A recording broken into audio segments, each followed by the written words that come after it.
Sekali lagi saya ingin menggarisbawahi Indonesia tidak pernah sangat bergantung pada investasi asing seperti Vietnam, seperti Malaysia, Thailand. Itu ketergantungan pada asingnya cukup besar. Ada positif negatifnya, kita tidak perlu bahas. Karena salah kasih obat. Kalau salah kasih obatnya omnibus, ya kacau. Kasih obatnya Menko Marinvest, kacau. Kasih obatnya Menteri Investasi. Mana ada di dunia ini Menteri Investasi? Karena semua kegiatan, semua kementerian ada urusannya dengan investasi.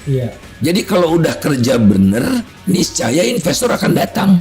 Indonesia prospeknya bagus, iklim usahanya bagus, investasi tanpa ada menteri datang.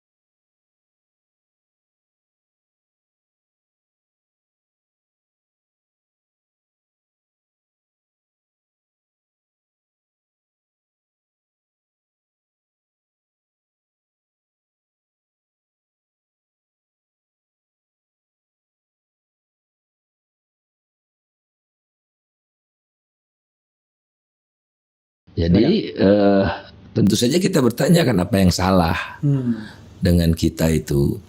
Nah, kita telusuri. Pertama, kita melihat bahwa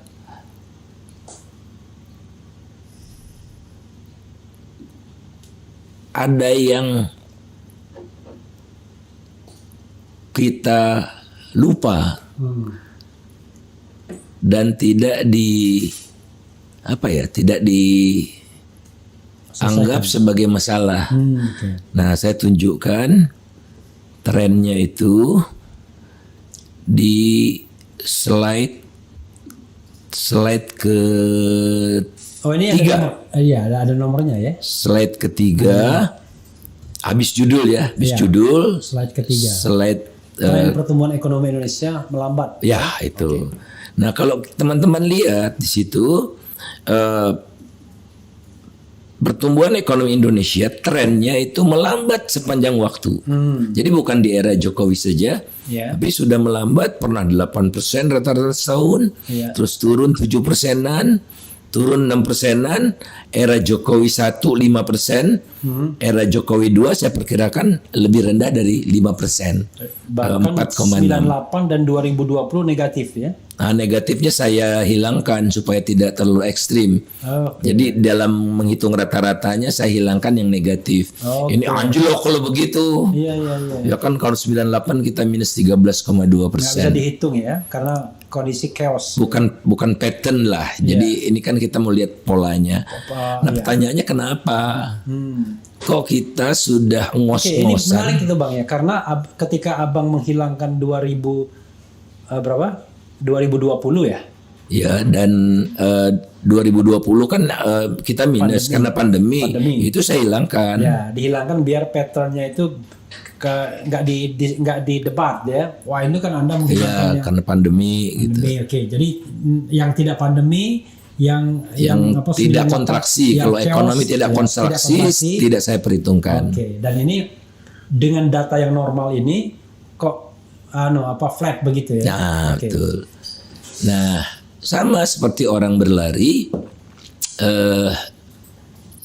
kita berlari maraton misalnya, baru 1/4 jalan sudah lelah gitu. Ini kan ini masih panjang nih perjalanan, kok baru 1/4 jalan sudah lelah. Nah, kita cek kan jantungnya, tekanan darahnya, suhunya gitu. Tapi saya tidak ingin detail ke sana. Nah, lantas oleh Pak Jokowi ini dituduhlah gitu, didiagnosislah bahwa biang keladi dari pertumbuhan ekonomi yang melambat ini investasi. Karena investasi kan makanan utama untuk tumbuh ya. Iya. Tidak ada investasi kan tidak ada peningkatan Iya. produksi. Nah, investasi padahal, nah ini salah diagnosis. Iya. Padahal investasi tidak masalah di Indonesia.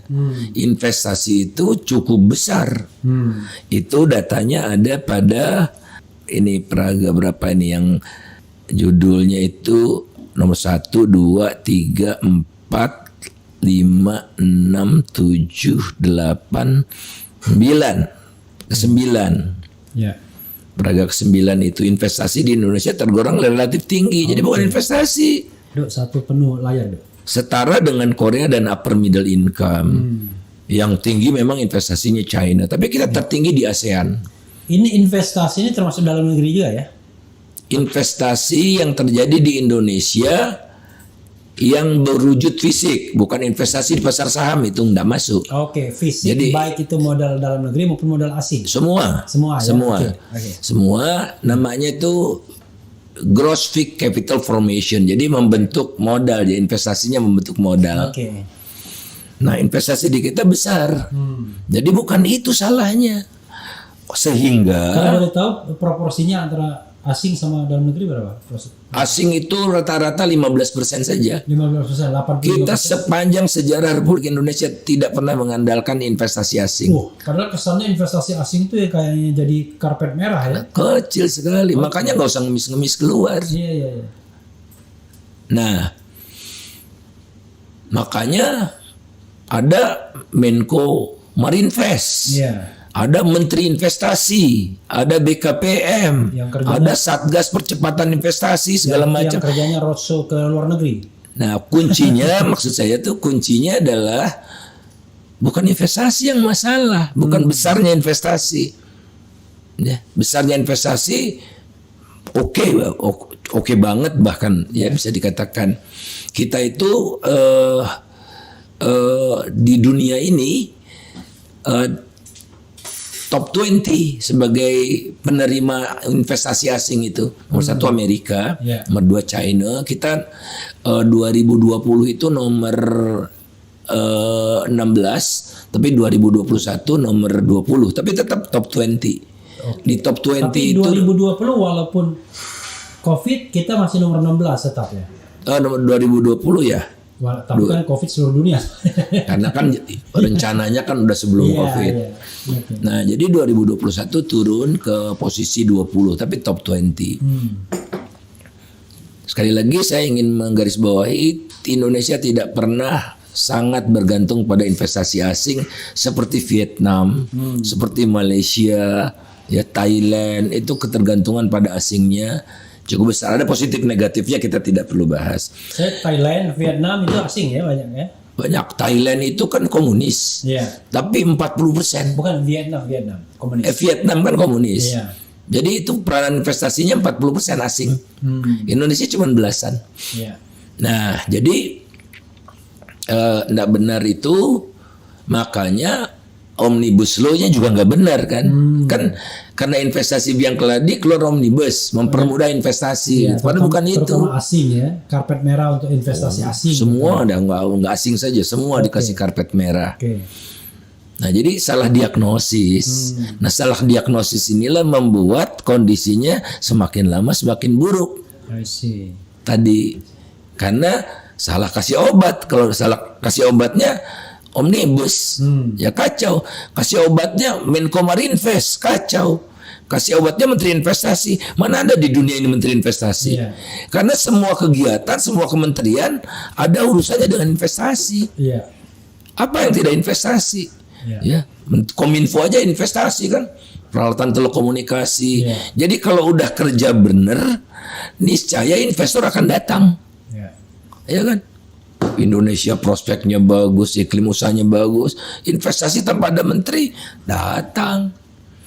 Nah, oke. Apalagi sumber alamnya Ya. musimnya cuma 2. Ya, dan sumber alamnya kan relatif lengkap gitu. Nah, apa jadi masalahnya? Bedanya di era Jokowi ini investasi misalnya 1 kilometer jalan, dibutuhkan 50% tambahan modal lebih banyak. 50%. 50%. Berarti tidak efisien. Nanti kita dibicarakan apa itu. Tapi mengapa di era Jokowi membangun 1 kilometer jalan itu cuman simbol aja ya, tapi untuk membangun sesuatu itu dibutuhkan 50% tambahan modalnya dibandingkan dengan Era sebelumnya. era Soeharto sampai era SBY yang berkisar antara 4 sampai 4,6 saja. Sekarang di era Jokowi 6,5. Tambahan modal. Tambahan modalnya untuk tambahan 1 kilometer jalan. Jadi tambahan. Berarti jauh lebih mahal kan sekarang ini? Jauh lebih mahal. Karena apa? Karena perencanaannya amburadul. Tidak terintegrasinya perencanaan proyek dengan perencanaan keuangan, markup, korupsi, Cost of fund-nya juga tinggi. cost of fund-nya tinggi. Nah, jadi kalau Pak Jokowi mau pertumbuhan 7%, hari ini juga bisa turunkan ICOR-nya jadi 4. 7% pertumbuhan. Apanya diturunkan? ICOR-nya, incremental capital output ratio yang saya katakan tadi 4, 6,5. Incremental capital output ratio. Jadi nisbah, jadi berapa tambahan modal dibutuhkan untuk menciptakan tambahan 1 unit output, jembatan, irigasi, gitu-gitu. Jadi intinya adalah efisiensi sebenarnya ya. Itu tadi bukan efisiensi, korupsi, perencanaan yang buruk, segala macam itu. Jadi multi factors, bocoran. Ya bisa dilihat tuh misalnya kereta Palembang itu